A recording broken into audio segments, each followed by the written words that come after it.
Shuning uchun ularga yo'lboshchi kerak. Ammo yaratganning o'zi bizga yo'l ko'rsatadi-ku, to'g'rimi? Har bir bahonang seni foydangga dalil xolos. Ammo Ha.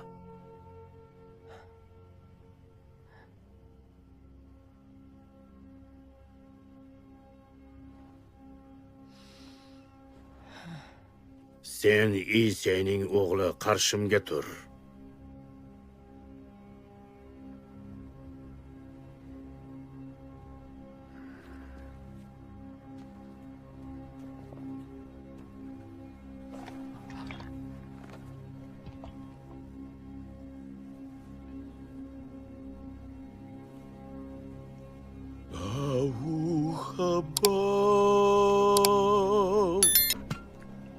باشه